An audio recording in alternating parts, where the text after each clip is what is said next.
Sir, ಇದು ನನ್ನ first time ಇಲ್ಲಿ. ನನ್ನ ಹೆಸರು ವಿಭಿನ್ ಎಸ್ ಸಂತೋಷ್ ಅಂತ. ಇದು ನನ್ನ ಫಸ್ಟ್ ಡೈರೆಕ್ಷನ್, ನಂದು ಡೆಬ್ಯೂ ಡೈರೆಕ್ಷನ್. ಆ್ಯಂಡ್ ಇಲ್ಲಿ ಬಂದಿರುವಂಥ ಎಲ್ಲ ಮಾಧ್ಯಮ ಮಿತ್ರರಿಗೂ ನನ್ನ ಹೃತ್ಪೂರ್ವಕ ಥ್ಯಾಂಕ್ಸ್. ಆ್ಯಂಡ್ ನಮ್ಮ ಫ್ಯಾಮಿಲಿ, ಎಲ್ಲರ ಫ್ಯಾಮಿಲಿ ಆ್ಯಂಡ್ ಫ್ರೆಂಡ್ಸ್, ನಮ್ಮ ಟೀಮ್ ಎಲ್ಲರಿಗೂ ನಾನು ಥ್ಯಾಂಕ್ಸ್ ಹೇಳ್ತೀನಿ.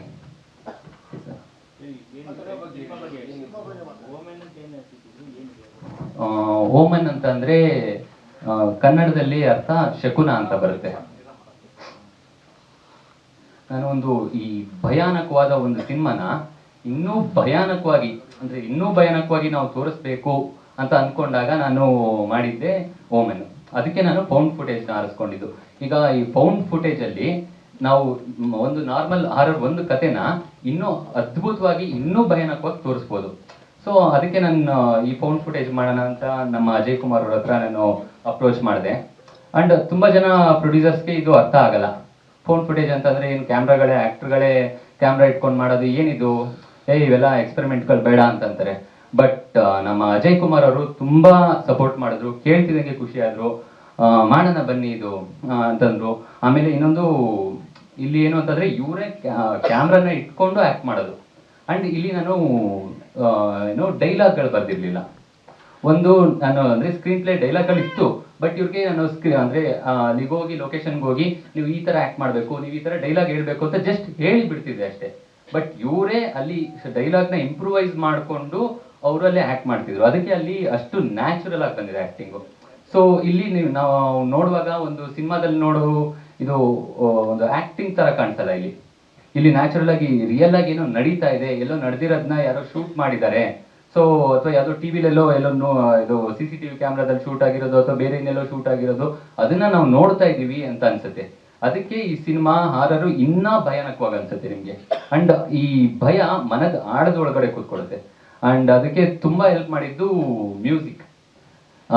ನನಗೆ ಇವರಿಬ್ರು ಎಷ್ಟು ಸಪೋರ್ಟ್ ಮಾಡಿದ್ರು ಅಂತಂದ್ರೆ, ನಾನು ಏನ್ ಕೇಳಿದ್ರು ಇಲ್ಲ ಅಂತಿರ್ಲಿಲ್ಲ. ಅಂಡ್ ಎಷ್ಟು ಸತಿ ಚೇಂಜ್ ಮಾಡಿಸಿದ್ರು ಇದ್ ಬೇಡ ಸರ್ ಅಂತಂದ್ರೆ ಇವ್ರಂತೂ ಇನ್ನಸೆಂಟ್ ಆಗಿ ಹೌದಾ, ಓಕೆ ಕೊಡೋಣ ಬಿಡಿ, ಸರಿ ಆಯ್ತು ಡನ್. ಸೊ ತುಂಬಾ ಚೆನ್ನಾಗಿ ಮಾಡಿಕೊಟ್ರು. ಅಂಡ್ ನಮ್ಗೆ ತುಂಬಾ ಚೆನ್ನಾಗಿ ಸಪೋರ್ಟ್ ಮಾಡಿದ್ರು. ಅಂಡ್ ಪ್ರತಿ ಒಂದು ಭಯವನ್ನ ನೀವು ಅಲ್ಲಿ ಏನಾದ್ರು ನೋಡಿ ನಿಮ್ಗೆ ಆ ಓಮನ್ ಅಷ್ಟು ಚೆನ್ನಾಗಿ ಬಂದಿದೆ ಅಂತ ನಿಮ್ಗೆ ಏನಾದ್ರು ಅಂತ ಅನ್ಸಿದ್ರೆ ಅದಕ್ಕೆ ಮ್ಯೂಸಿಕ್ ಒಂದು ತುಂಬಾ ಮುಖ್ಯವಾದ ಕಾರಣ ಅಂತ ಹೇಳಿದ್ರೆ ತಪ್ಪಾಗಲ್ಲ ಅದು. ಅಂಡ್ ನಮ್ಮ ಮಿರ್ನಳ್ಳಿ ಮೇಡಮ್ ಅವರಂತೂ ತುಂಬಾ ಸಪೋರ್ಟ್ ಮಾಡಿದ್ರು. ಇದಾದ್ಮೇಲಿಂದ ಅವ್ರು ಯಾವುದೇ ನಾವೇನೇ ಮಾಡ್ತೀವಿ ಅಂತ ಅಂದ್ರೂ ಅವರು ಇಲ್ಲ ನೀವು ಇದನ್ನ ಮಾಡಿ, ನಾವು ನೆಕ್ಸ್ಟ್ ಇದನ್ನ ಮಾಡ್ತೀವಿ ಅಂದ್ರೆ ಪೋಸ್ಟ್ ಪ್ರೊಡಕ್ಷನ್ಸ್ ಅಲ್ಲಿ ನಾವು ಅದನ್ನ ಮಾಡ್ತೀವಿ ಅದಂದ್ರೆ ಏನು ಎತ್ತ ಅಂತ ಕ್ವಶನ್ ಕೇಳ್ತಿರ್ಲಿಲ್ಲ, ಎಲ್ಲ ಮಾಡಿ ಮಾಡಿ ಮಾಡಿ ಮಾಡಿ ಅಂತ ಸಪೋರ್ಟ್ ಮಾಡಿಕೊಟ್ರು. ಅವ್ರಿಗೂ ತುಂಬಾ ಥ್ಯಾಂಕ್ಸ್. ಅಂಡ್ ಎಲ್ಲ ಕಲಾವಿದರು ಅಷ್ಟೇ. ಅಂಡ್ ನಾನು ಹೇಳ್ದಂಗೆ ಇಲ್ಲಿ ಕಲಾವಿದರು ಆಕ್ಟಿಂಗ್ ಮಾಡ್ತಿರ್ಲಿಲ್ಲ, ನ್ಯಾಚುರಲ್ ಆಕ್ಟಿಂಗ್ ಮಾಡ್ತಿದ್ರು. ಸೊ ಎಲ್ಲ ಕಲಾವಿದ್ರಿಗೂ ನನ್ನ ಥ್ಯಾಂಕ್ಸ್ ಹೇಳ್ತೀನಿ. ಕಲಾವಿದ್ರು ಮನೆ ಒಳಗಡೆ ಕಲಾವಿದ್ರು ಹೋಗ್ಬೇಕಾದ್ರೆ ಮನೆ ಒಳಗಡೆ ಹೋಗಿರೋರು ಇಬ್ರು, ಅಲ್ಲಿ ಆ ಮನೆ ಒಳಗಡೆ ಇಬ್ರು ಹೋಗಿದ್ದಾರೆ. ಅದ್ರ ಸುತ್ತಮುತ್ತ ನಡೆಯುವಂತ ಘಟನೆಗಳಲ್ಲಿ ಇನ್ನೊಂದಷ್ಟು ಜನ ಕಲಾವಿದರು ಆಕ್ಟ್ ಮಾಡಿದ್ದಾರೆ. ಕ್ಯಾಮ್ರಾ ಒಂದೇ ಕ್ಯಾಮ್ರಾ ಅಂದ್ರೆ ಅಂದ್ರೆ ನೀವು ಇದ್ರಲ್ಲಿ ನೋಡುವಾಗ ಒಂದೇ ಕ್ಯಾಮ್ರಾ ತರ ಕಾಣಿಸುತ್ತೆ ಅಲ್ಲಿ. ಆತರ ಅಂದ್ರೆ ಬೇರೆ ಬೇರೆ ನಾವು 3 ಕ್ಯಾಮ್ರಾಗಳು ಯೂಸ್ ಮಾಡಿದ್ವಿ. FX3 ಮತ್ತೆ ಯೂಸ್ ಮಾಡಿದ್ವಿ, 7S3 ಯೂಸ್ ಮಾಡಿದ್ವಿ, ಮತ್ತೆ ಬೇರೆ ಕ್ಯಾಮ್ರಾಗಳೆಲ್ಲ ಯೂಸ್ ಮಾಡಿದ್ವಿ. ಬಟ್ ನೀವು ಸಿನಿಮಾ ನೋಡುವಾಗ ಅವರು ಒಂದೇ ಕ್ಯಾಮ್ರಾ ತಗೊಂಡೋಗಿದ್ದಾರೆ ಅಂತ ಅನ್ಸುತ್ತೆ. ಸೊ ಒಂದೇ ಕ್ಯಾಮ್ರಾದಲ್ಲೇ ಇಡೀ ಇದು ಎಲ್ಲ ಜರ್ನಿ ರೆಕಾರ್ಡ್ ಆಗಿದೆ ಅಂತ ಅನ್ಸುತ್ತೆ ನಿಮ್ಗೆ ಸಿನಿಮಾ ನೋಡಿದಾಗ. 38 ದಿನ ಶೂಟ್ ಆಯ್ತು ಸರ್. ಇದು ಆನೇಕಲ್ಲಲ್ಲಿ ಬಂಗ್ಲೆ ಇಲ್ಲ, ಅಲ್ಲಿ ನಾವೇ ಒಂದು ಹಳೆಯ ಮನೆ ಇತ್ತು, ಅಂದ್ರೆ ಕಟ್ಟಿ ಅದನ್ನ ಮುಗಿಸಿರ್ಲಿಲ್ಲ, ಅದು ತುಂಬಾ ಹಳೇದಾಗಿತ್ತು. ಅಲ್ಲಿ ನಾವು ಮಿಕ್ಕಿದ್ದೆಲ್ಲ ನಾವು ಸೆಟ್ ಹಾಕೊಂಡ್ವಿ. ಅಲ್ಲಿ ಒಳಗಡೆ ನಮ್ಗೆ ಹೇಗ್ ಬೇಕೋ, ಇದು ತುಂಬಾ ಪಾಳ್ಬಿದ್ದೋಗಿರೋ ತರ ಅಥವಾ ನಮ್ಗೆ ಅಲ್ಲಿ ಯಾವ ತರ ರೀತಿ ಬೇಕೋ ಅದನ್ನ ನಾವು ಸೆಟ್ ಹಾಕೊಂಡ್ವಿ ಅಲ್ಲಿ. ಸರ್, ಈಗ ಟ್ರೈಲರ್ ಅಲ್ಲಿ ನೋಡಿದಾದ್ಮೇಲೆ ಆರೋ ಸಿನಿಮಾಗಳು ಭಯ ಹುಟ್ಟಬೇಕು ನನಗೇನು ಅಂತ ಅನ್ನಿಸ್ತಿಲ್ಲ ಟು ಬಿ ಹಾನೆಸ್ಟ್ಲಿ. ಟ್ರೈಲರ್ ಅಲ್ಲಿ ಮತ್ತೆ ಗ್ರಾಫಿಕ್ಸ್ ಅಲ್ಲಿ ಏನ್ ಮಾಡಿದ್ರೆ ಡ್ರೀಮ್ ಮ್ಯಾಟ್ ಅಲ್ಲಿ ಗೊತ್ತಾಗ್ತಿದೆ, ಅಲ್ಲಿ ಕ್ಲಾರಿಟಿ ಸಿಕ್ಕಿಲ್ಲ, ಕರೆಕ್ಟಾಗಿ ಆಗಿಲ್ಲ ಅಂತ. ಸರ್ ಅದು ಇಲ್ಲ, ಅದು ಅಂದ್ರೆ ನಿಮ್ಗೆ ಇಲ್ಲಿ ಟ್ರೈಲರ್ ಅಲ್ಲಿ ಸಡನ್ ಒಂದೊಂದೇ ಶಾರ್ಟ್ ಆಗ್ದಾಗ ನಿಮ್ಗೆ ಹಾಗೆ ಅನ್ಸುತ್ತೆ ಅದು. ಬಟ್ ನೀವು ಸಿನಿಮಾ ನೋಡಿದಾಗ ಅದು ಪೂರ್ತಿಯಾಗಿ ನೀವು ನೋಡಿದಾಗ ಅದು ಚೆನ್ನಾಗಿ ಕಾಣಿಸುತ್ತೆ ಅದು ಅಲ್ಲಿ. ಸೊ ಇಲ್ಲಿ ಒಂದೊಂದೇ ತುಂಬಾ ಫಾಸ್ಟ್ ಆಗಿ ನಾವು ರೆಕಾರ್ಡ್ ಇದು ಕಟ್ ಮಾಡಿದ್ವಿ, ಎಡಿಟ್ ಮಾಡಿದೀವಲ್ಲ, ಸೊ ಅದಕ್ಕೋಸ್ಕರ. ಇದೇ ತರ ಒಂದು ಸಿನಿಮಾ ಬಂದಿತ್ತು, ಐಫೋನ್ ಅಂತ ಎಲ್ಲ ಐಫೋನ್ ಅಲ್ಲೇ ಎಲ್ಲ ಸೇಮ್ ಇದೇ ತರ ಒಂದು ಬಿಲ್ಡಿಂಗ್ ಅಲ್ಲಿ, ಆ ಬಿಲ್ಡಿಂಗ್ ಅಲ್ಲಿ ದೆವ್ವ ಇದೆ ಅಂತಿತ್ತು. ನಾಗೇಂದ್ರ ಸೇಮ್ ಇದೇ ತರ. ಸರ್ ಅದು ಅಂದ್ರೆ ತುಂಬಾ ಫಿಲಮ್ಗಳು ಬಂದಿದೆ, ಇಲ್ಲ ಅಂತಲ್ಲ. ಬಂದಿದೆ ಸುಮಾರು, ಎರಡನೇದು ಇದೆ. ಅಂದ್ರೆ ಇದು ಎರಡನೇದು ಅಂತಂದ್ರೆ ಈಗ ವರ್ಲ್ಡ್ ವೈಡ್ ಬೇರೆ ಬೇರೆ ಸಿನಿಮಾಗಳು ಬಂದಿದೆ, ನಾನು ಆ ರೀತಿ ಹೇಳ್ತಾ ಇಲ್ಲ. ಅಂದ್ರೆ ನಮ್ಮ ಕತೆಗೆ ಈ ಸ್ಟೈಲಲ್ಲಿ ಮಾಡಿದ್ರೆ ತುಂಬಾ ಚೆನ್ನಾಗಿರುತ್ತೆ ಅಂತ ಅನಿಸ್ತು ನಮ್ಗೆ. ಸೊ ಈ ಸ್ಟೈಲಲ್ಲಿ ನಾವು ಇದನ್ನ ನಮ್ದು ಮೊದಲನೇದು ಅಂತ ಹೇಳ್ತಾ ಇಲ್ಲ.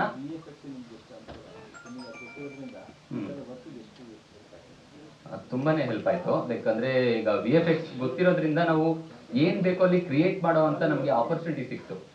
ಸೊ ನಮ್ ಬೇರೆ ಇದಾದ್ರೆ ನಾವು ಬೇರೆ ಮೇಲೆ ಡಿಪೆಂಡ್ ಆಗ್ಬೇಕಾಗಿತ್ತು. ಸೊ ಇದು ಆಗುತ್ತೋ ಇಲ್ವೋ ಅನ್ನೋ ಕ್ವಶನ್ಗಳು ಬರ್ತಿತ್ತು. ಬಟ್ ಇಲ್ಲ, ಹಾಗಾಗ್ಲಿಲ್ಲ ಅಲ್ಲಿ. ಸೊ ನಾವೇ ಮಾಡಿರೋದ್ರಿಂದ ನಂಗೆ ಏನ್ ಬೇಕು, ಇದ್ ಬೇಕಾ, ಸೊ ಇದು ಶೂಟ್ ಮಾಡೋಣ, ಅದಕ್ಕೆ ಕತೆ ಮಾಡ್ಕೊಳ್ಳೋಣ ಅನ್ನೋ ತರ ನನ್ಗೆ ಹೆಲ್ಪ್ ಆಯ್ತು ಅದು. ರಾ ಫುಟೇಜು ಮೋರ್ ದೆನ್ 4 hours ವರೆಗೂ ಬಂದಿತ್ತು ಅದು. ಈಗ ಸೆನ್ಸರ್ ಆಗಿರೋದು 1 hour 50 minutes. ಸೊ ಇವಾಗ ತುಂಬಾ ಹಾರರ್ ಮೂವೀಸ್ ಎಲ್ಲ ಬಂದಿದೆ, 6 minutes = 2 ಆಗಿರ್ಬೋದು ಅನ್ಸೋದಿಲ್ಲ. ಸೊ ಆ ಎಲ್ಲ ಮೂವಿಗಳಿಗೆಲ್ಲ ಕಂಪೇರ್ ಮಾಡಿದ್ರೆ ನಿಮ್ಮ ಮೂವಿ ಅಲ್ಲಿ ಏನ್ ಡಿಫ್ರೆನ್ಸ್ ಇದೆ, ಏನ್ ಸ್ಪೆಷಲ್ ಇದೆ ಅನ್ನೋದು? ಮೇಡಮ್, ಅಂದ್ರೆ ಈಗ ನೀವು 6 minutes = 2 ಎಲ್ಲ ನೋಡಿದಾಗ ನೀವು ಒಂದು ಹಾರರ್, ಒಂದು ದೆವ್ವ ಇದಕ್ಕೆ ಅಂದ್ರೆ ಅಲ್ಲಿ ಹೋಗ್ತಾರೆ, ಅಲ್ಲಿ ದೆವ್ವ ಇದೆ, ಇದಿದೆ, ಸೊ ಅದನ್ನ ನೀವು ನೋಡ್ಬೋದು. ಬಟ್ ಇಲ್ಲಿ ಕಥೆನೇ ಬೇರೆ ರೀತಿ ಇದೆ. ಅದನ್ನ ನಾನು ಕಂಪ್ಲೀಟ್ ಆಗಿ ನಾನು ಇಲ್ಲಿ ಎಕ್ಸ್ಪ್ಲೇನ್ ಮಾಡಕ್ ಕಷ್ಟ. ಬಟ್ ಒಂದ್ ರೀತಿಯಲ್ಲಿ ಹೇಳ್ತೀನಿ ನಿಮ್ಗೆ.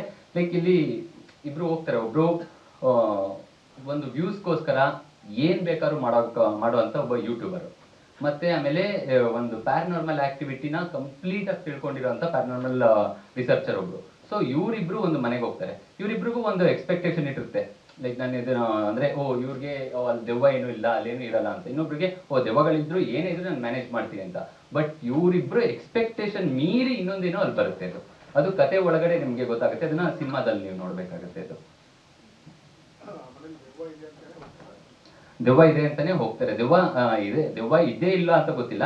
ಸೊ ಅಲ್ಲಿ ದೆವ್ವ ಇದ್ರೆ ಅದನ್ನ ಕ್ಲಿಯರ್ ಮಾಡಿ ಅಥವಾ ಅಲ್ಲಿ ಇಲ್ಲದೆ ಇರೋ ತರ ಮಾಡಿ ಬರೋದಕ್ಕೋಸ್ಕರ ಇವ್ರು ಪ್ಯಾರಾನಾರ್ಮಲ್ ಆಕ್ಟಿವಿಟಿ ರಿಸರ್ಚರ್ ಅವ್ರು ಹೋಗ್ತಾರೆ. ಇವರು ಒಬ್ರು ಯೂಟ್ಯೂಬರು ಅದನ್ನ ಡಾಕ್ಯುಮೆಂಟೇಶನ್ ಮಾಡಕ್ಕೆ ಅಂತ ಹೋಗ್ತಾರೆ. ಸೊ ಇವ್ರಿಗೆ ದೆವ್ವ ಭೂತ ಎಲ್ಲ ನಂಬಿಕೆ ಇರಲ್ಲ, ಅಲ್ಲೇನು ಇರಲ್ಲ ಅಂತ ಅನ್ಕೊಂಡು ಹೋಗ್ತಾರೆ. ಬಟ್ ಅಲ್ಲಿ ಹೋದಾಗ ಅಲ್ಲಿ ಬೇರೆ ಏನೋ ಬರುತ್ತೆ. ಅಲ್ಲಿ ಈ ಸಬ್ಜೆಕ್ಟೇ ತಗೊಬೇಕು ಅಂತಲ್ಲ. ಲೈಕ್ ರೀಸೆಂಟ್ ಆಗಿ ನಾನು ನೋಡಿದಂತ ಹಾರರ್ ಮೂವಿಗಳಲ್ಲಿ ನಾನು ತಗೊಳ್ಳೋ ಟೈಮಲ್ಲಿ ಹಾರರ್ ಮೂವಿಗಳು ತುಂಬಾ ದಿನ ಆಗಿತ್ತು ಒಳ್ಳೆ ಹಾರರ್ ಮೂವಿ ಬಂದು.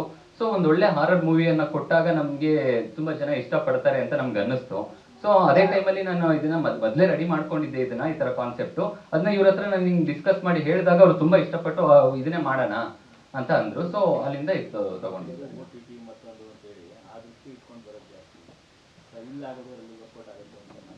ಅಲ್ಲ ಸರ್, ಅದು ಒಂದು ಆಪ್ಷನ್ಸ್ ಇಲ್ಲ ಅಂತಲ್ಲ. ಈಗ ನಾವ್ ಏನೇ ನೋಡಿದ್ರು ಒಂದು ಬಿಸ್ನೆಸ್ ಕೂಡ ನಾವು ನೋಡ್ಬೇಕು. ಬಟ್ OTT ಇದು ಅದಕ್ಕೋಸ್ಕರ ಅಂತಾನೆ ನಾವು ಇದ್ ಮಾಡ್ಲಿಲ್ಲ ನಾವು. ಸೊ ಅದನ್ನ ಎಲ್ಲಾ ಫಿಲಮ್ಗಳಲ್ಲಿರೋ ತರ ಆಪ್ಷನ್ಸ್ ಇರುತ್ತೆ ಅದು. ಬಟ್ ಅದಕ್ಕೋಸ್ಕರ ಅಂತ ನಾವು ಮಾಡ್ಲಿಲ್ಲ. ನಾವು ಸಿನಿಮಾಗೋಸ್ಕರ ಪ್ಯೂರ್ ಇದನ್ನೇ ಮಾಡ್ಬೇಕು ಅಂತ ನಾನು ಇವ್ರ ಹತ್ರ ಹೇಳಿದಾಗ ಅದನ್ನೇ ಮಾಡ್ಬೇಕು ಅಂತ ಅವ್ರು ಇಷ್ಟಪಟ್ಟೆ ಬಂದಿದ್ದವರು. ಸೆನ್ಸರ್ ಆಗಿದೆ UA ಬಂದಿದೆ ಸರ್. ಸರ್ ಈಗ ಕನ್ನಡದಲ್ಲಿ ಈ ಥರ ಸಿನಿಮಾ ಸಾಕಷ್ಟು ಬಂದಿದೆ ಸರ್. ಒಂದು ಬಂದೇನೋ ದೆವ್ವ ಇರುತ್ತೆ, ಅಲ್ಲಿ ಹೋಗ್ತಾರೆ, ಹೀರೋ ಇನ್ಸೋದು ತುಂಬ ಕಷ್ಟಪಡ್ತಾರೆ, ಆಚೆ ಬರ್ತಾರೆ, ಬರೋ ವರ್ಷ ಒಂದು 2-3 ಜನ ಸತ್ತೋಗಿರ್ತಾರೆ. ಈ ಥರ ಕಥೆಗಳೆಲ್ಲ ಇರುತ್ತೆ, ನೋಡಿದ್ದೀವಿ ಕೂಡ, ಸಾಕಷ್ಟು ನಿಮಗೂ ಗಮನ ಇರುತ್ತೆ. ಅವೆಲ್ಲಗಳ ಮಧ್ಯೆ ಈ ಒಂದೊಂದು ಸಿನಿಮಾ ಯಾಕೆ ಸ್ಪೆಷಲ್ ಆಗುತ್ತೆ? ಜನ ಯಾಕೆ ಹೇಳ್ತಿರ್ಬೇಕು? ಅಷ್ಟು ಎಂಟರ್ಟೈನ್ಮೆಂಟು, ಅಷ್ಟು ಕ್ಯೂರಿಯಾಸಿಟಿ ಏನು ಕೊಡುತ್ತೆ ನಿಮ್ಗೆ?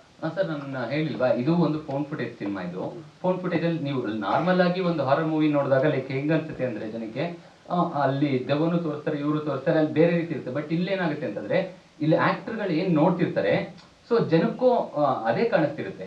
ಸೊ ಆಕ್ಟರ್ಗಳ ಹಿಂದೆ ಏನಿದೆ, ನಮ್ಮ ಹಿಂದೆ ಏನಿದೆ, ಆ ಕತ್ಲೆಯಲ್ಲಿ ಏನ್ ಆಕೃತಿ ಇದೆ, ಸೊ ಅಲ್ಲಿ ಬರ್ತಾ ಇರುವಂತ ಸೌಂಡ್ ಯಾವ್ದು ಅಂತ ಆಕ್ಟರ್ಗಳಿಗೆ ಏನ್ ಭಯ ಆಗ್ತಿರುತ್ತೋ, ಏನ್ ಭಯ ಅನುಭವಿಸ್ತಿರ್ತಾರೋ ಅದನ್ನ ಜನಗಳು ರಿಯಲ್ ಆಗಿ ಅನುಭವಿಸ್ತಿರ್ತಾರೆ ಅಂತ. ಸೊ ಆ ಫೌಂಡ್ ಫುಟೇಜ್ ಇರೋದ್ರಿಂದ ಇದಕ್ಕೆ ನಿಜವಾಗ್ಲೂ ತುಂಬಾ ಇದು ಅಂದ್ರೆ ಒಂದು ಹಾರರ್ ಮೂವಿಗಿಂತ ಇನ್ನ ಹೆಚ್ಚು ಭಯಾನಕವಾಗಿರುತ್ತೆ ಇದು. ಅದನ್ನ ನಾನು ಇಲ್ಲಿ ಹೇಳ್ತೀನಿ, ಗ್ಯಾರಂಟಿ ಹೇಳ್ತೀನಿ ಇಲ್ಲಿ. ಸೊ ನೀವು